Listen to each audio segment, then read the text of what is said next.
지난 한 주 날씨가 정말 좋았죠? 가을이 이렇게 깊어갑니다. 코로나가 참 밉지만 그래도 유익한 것 하나는 아침이면 아이들이 학교 가고 주일이면 교회 가서 예배 드린다는 것이 얼마나 귀한 우리의 삶이었는지 하나님의 은혜였는지를 다시 깨닫게 해준 것이지요.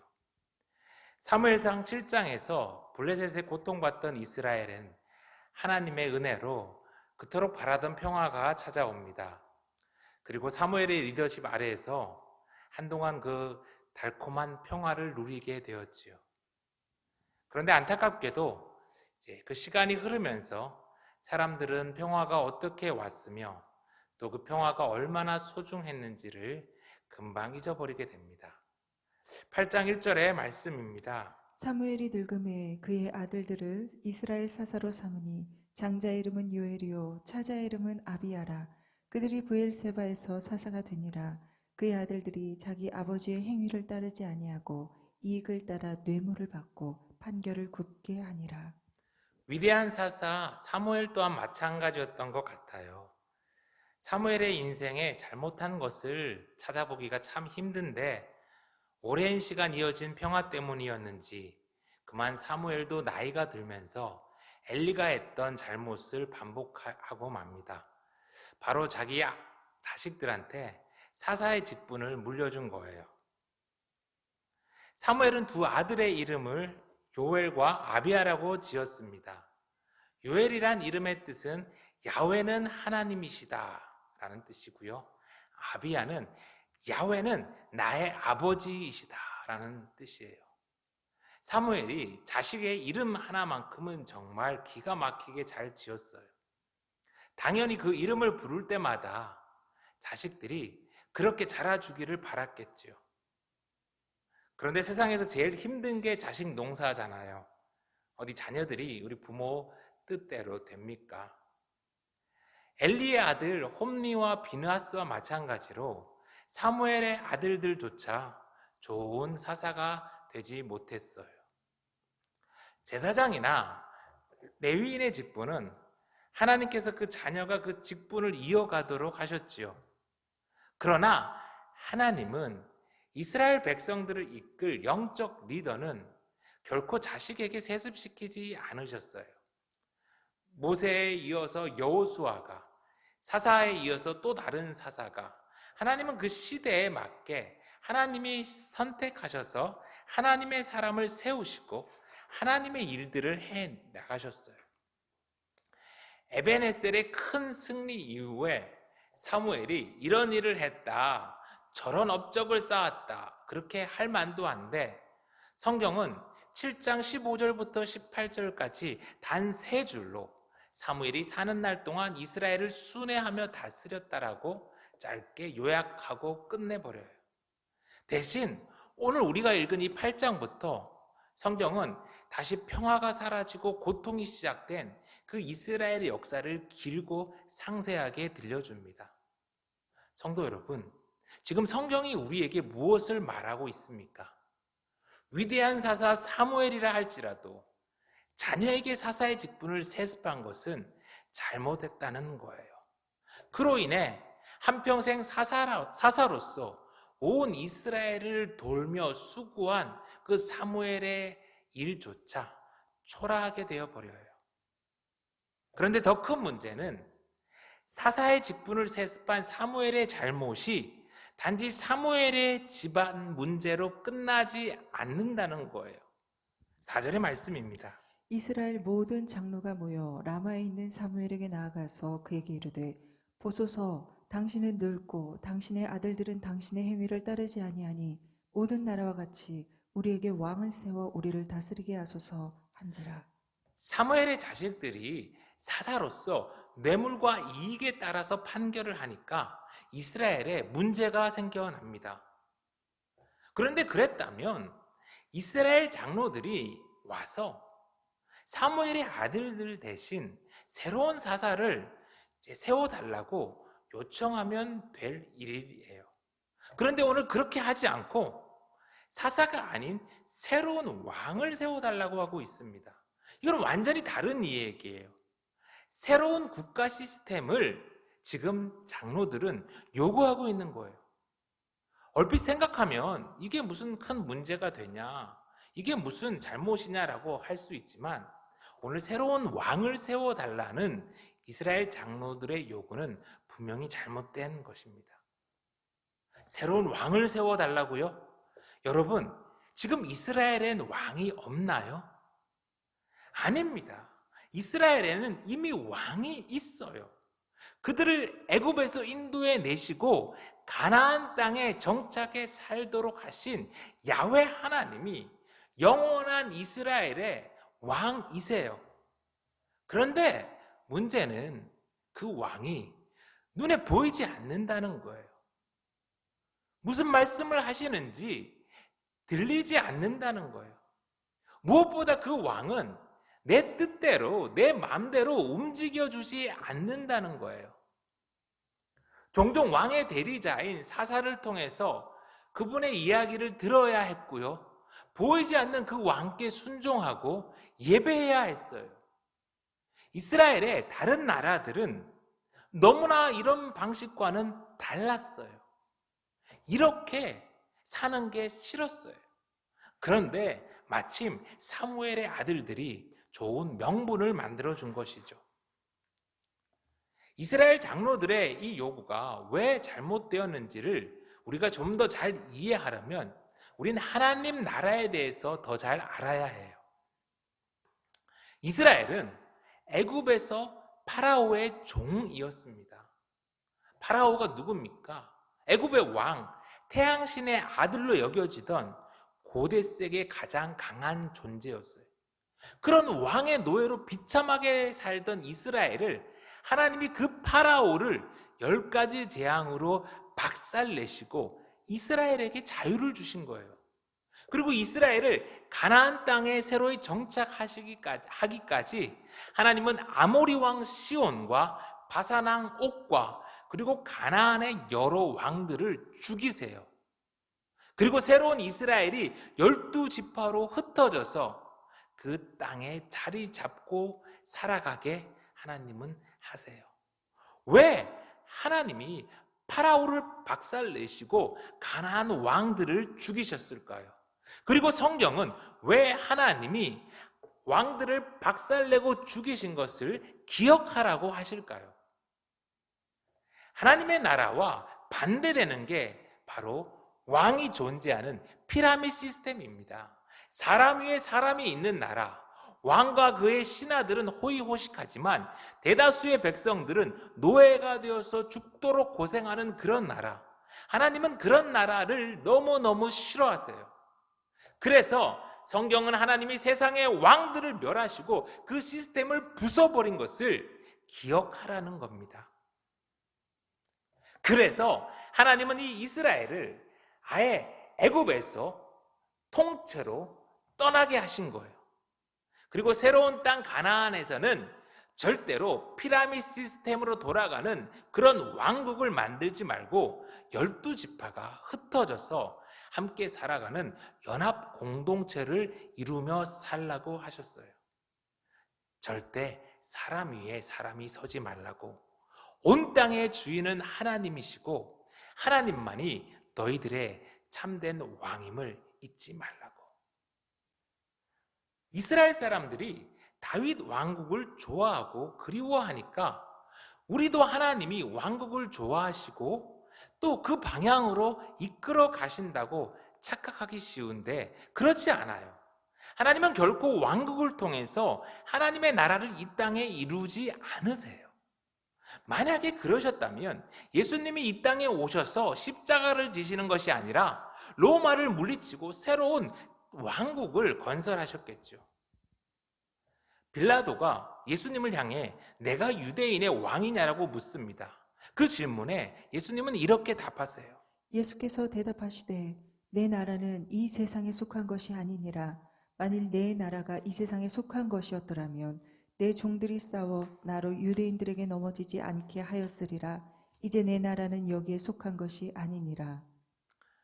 예수님은 언제나 우리의 참된 왕이셨어요. 그러나 예수님은 이 땅에서 왕국을 세우지 않으셨어요. 예수님은 이 땅에서 왕노릇하지 않으셨어요. 예수님은 오실 때부터 철저한 종의 모습으로 오셔서 마지막까지 섬기셨어요. 그런데 예수님의 제자라는 교회들이 자꾸 이 땅에 왕국을 세우려 해요. 가톨릭이나 개신교나 할 것 없이 자꾸만 이 땅에서 왕이 되려고 했어요. 세습으로 이스라엘의 문제가 커지자 장로들은 그들의 본심을 드러냅니다. 더 이상 보이지 않는 하나님이 왕인 게 싫다. 보이지 않는 하나님의 대리자 사사의 지도를 받는 것도 싫다. 눈에 보이는 왕, 우리의 말을 들어줄 왕, 우리의 뜻대로 움직여줄 왕을 달라. 그들은 그렇게 새로운 왕을 요구해요. 한때 가나안 성도가 100만이 넘어갔다라고 합니다. 그런데 이제는 코로나로 인해서 그 숫자가 얼마나 될지 짐작조차 하기 힘들어요. 혹시라도 가나안 성도 중에 이 설교를 들으시는 분이 있다면 꼭 기억해 주셨으면 좋겠어요. 세습하고 문제투성이인 교회에 대해서 실망하고 속상하지만 그래도 여러분의 삶에서 하나님의 왕되심을 포기해서는 안 됩니다. 이건 사무엘의 아들들에게 실망해서 하나님의 왕되심을 버려버리고 새로운 인간 왕을 달라고 요구했던 이스라엘의 장로들의 잘못을 반복하는 거예요. 목사와 교회의 실망에 하나님 없이 살겠다는 것은 가장 안타까운 선택입니다. 사단의 무서운 전략이에요. 부디 여러분의 인생에 하나님의 왕되심이 무엇보다 회복되기를 간절히 소망합니다. 이스라엘의 장로들은 내색은 못했지만 백성들 앞에서 창피했을 거예요. 그래서 나름 대안을 찾은 거죠.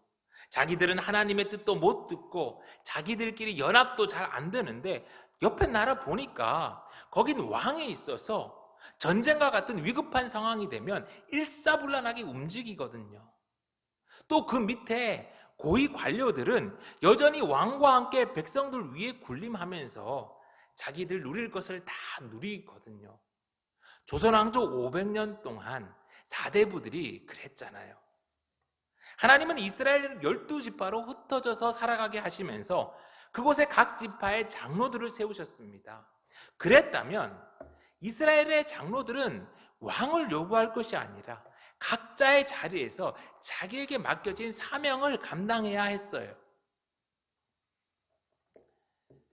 미국에서 사역을 할 때 유학 온 많은 학생들에게 어디서 신앙생활을 하다 왔는지를 물어보면 온누리교회, 사랑의 교회, 분당 우리 교회 이런 교회에서 온 친구들은 자랑스럽게 거기서 왔습니다 이렇게 이야기를 하더라고요. 그런데 동네의 작은 교회에서 신앙생활하고 온 친구들은 자꾸 부끄럽게 이야기를 했어요. 학생들조차도 왜 그럴까요? 그동안 한국 교회의 분위기가 그랬기 때문입니다. 오늘 이스라엘의 장로들처럼 스타 목사를 원했고요. 사울과 같은 이를 왕으로 세웠어요. 왕국에 어울리는 예배당 세우기에 바빴어요. 그런 교회의 사람들이 구름처럼 몰렸고요. 우리 교회는 이렇다, 우리 목사는 이렇다라며 내가 그 교회 교인인 것을 자랑스러워했어요. 성도 여러분, 보이지 않는 하나님은 싫다며 멋진 왕을 한번 세워서 폼나게 살아보려고 했던 이스라엘의 장로들의 그 모습이 우리에게는 없었는지 솔직히 돌아보아야 합니다. 8절의 말씀이에요. 내가 그들을 애굽에서 인도하여 낸 날부터 오늘까지 그들이 모든 행사로 나를 버리고 다른 신들을 섬김같이 내게도 그리하는도다. 그러므로 그들의 말을 듣되 너는 그들에게 엄히 경고하고 그들을 다스릴 왕의 제도를 가르치라. 무서운 게 뭐냐면요, 하나님은 왕을 달라는 이스라엘 장로들의 그 감춰진 본심을 알고 있으면서도 그들의 요구를 허락하셨다는 거예요. 부모들이 아이들이 말 안 듣고 고집 부리면 어떻게 합니까? 부모님들이 감당할 수 있는 선에서 한번 해보라고 하잖아요. 왜 그래요? 그 아이들이 해봐야 자기가 틀렸다는 것을 깨닫고 인정하잖아요. 하나님이 저 멀리 높은 곳에 있는 그런 신으로 그친다면 하나님은 이렇게 하지 아니하세요. 그런데 하나님은 우리의 참 부모라서 이러시는 거예요. 그렇게 안 하셔도 되는데 인간을 너무너무 사랑하셔서 우리에게 주신 그 자유를 존중해 주셔서 하나님은 그것을 감당하세요. 그 대신 예수님이 이 땅에 오셔서 십자가를 지시고 그 대가를 치르셨어요. 그런데 더 무서운 것은 이스라엘에게 왕을 허락하신 하나님이 오늘 우리에게도 그렇게 하신다는 것입니다.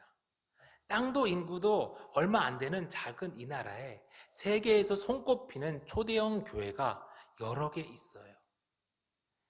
그런데 그 교회의 모습이 자랑스러운 일일까요? 하나님이 그런 교회들을 보시면서 과연 기뻐하실까요? 1000명, 10,000명이 모이면 자연스럽게 힘이 생기고 효율적인 운영을 위해서 조직과 서열이 생겨납니다.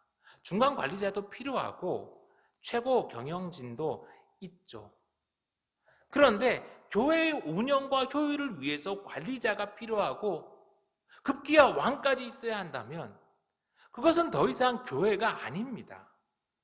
누구도 인간이 왕이 되어서 안 되는 곳이 교회예요. 인간이 왕이 되어서도 안 되고 피라미드 시스템으로도 돌아가서는 안 되는 곳이 교회예요. 세상에 있지만 세상과는 분명히 다른 하나님의 뜻으로 이루어진 공동체가 교회예요. 교회는 반드시 그렇게 되어야 합니다. 이스라엘 장로들은 하나님이 맡기신 그 영적 리더의 사명을 포기해버렸어요. 옆에 이방 나라 부러워하면서 왕 옆에 붙어서 그저 편한 인생을 살려고 그렇게 해버렸죠. 여러분, 우리의 삶이 힘들지만 우리는 결코 오늘 이스라엘 장로들이 했던 그러한 잘못을 반복해서는 안 돼요. 하나님 보이지 않는다고, 하나님 말씀 잘 안 들린다고 자꾸 눈에 보이는 사람 의지하고 눈에 보이는 사람 따라가다 보면 언젠가 우리도 사울과 같은 왕에게 우리의 인생을 수탈당할 수 있어요. 조금 더 힘들더라도 각자의 자리에서 영적 리더의 사명을 감당할 수 있는 저와 여러분 되기를 간절히 소망합니다. 성도 여러분, 하나님이 이 땅에 친히 세우신 공동체가 두 개 있어요. 하나는 가정이고요, 다른 하나는 교회예요. 두 공동체가 우리 성도의 삶에 지대한 영향을 끼치지요. 그런데 안타깝게도 이 두 곳에서 하나님의 왕되심이 가장 많이 무너졌어요. 그러니 오늘 우리의 삶이 이렇게 고달픈 거예요. 하나님의 왕되심을 가장 시급히 회복해야 될 곳이 바로 우리의 가정과 교회입니다. 우리나라의 가정은 가부장적인 문화가 무척 강해요. 그래서 주로 아버지가 왕 노릇합니다. 간혹 부부 중에 경제적인 능력이 더 큰 쪽이 왕이 되려 하기도 해요. 그러면요, 그 가정은 반드시 천국에서 멀어집니다. 하나님은 이 땅에 살면서 우리에게 천국을 경험하라고 가정을 주셨는데 자기가 그 안에서 서로 왕이 되려 하면요, 거긴 천국이 아니라 지옥이 되는 거예요. 여러분, 가정에서 하나님을 왕으로 모시면 내 권위가 떨어질까요? 아닙니다. 절대로 그렇지 않아요. 가정에서의 권위는 목소리 높이는 데서 나오지를 않아요. 제가 아내한테 소리치면 아내가 저를 공경하는 눈빛으로 쳐다볼까요? 아이들이 저를 두려워하며 이렇게 존경할까요? 아니에요. 저만 삐리리가 되는 거예요. 돈이 아니라, 성공이 아니라 하나님을 우리 집에 왕으로 모시고 하나님의 말씀을 따라서 내가 살아갈 때 그때 비로소 권위가 생겨요. 하나님이 우리를 그렇게 만드셨어요. 그리고 하나님이 이 가정을 그렇게 만드셨죠. 부끄럽지만 저는 요즘 그걸 깊이 경험해요.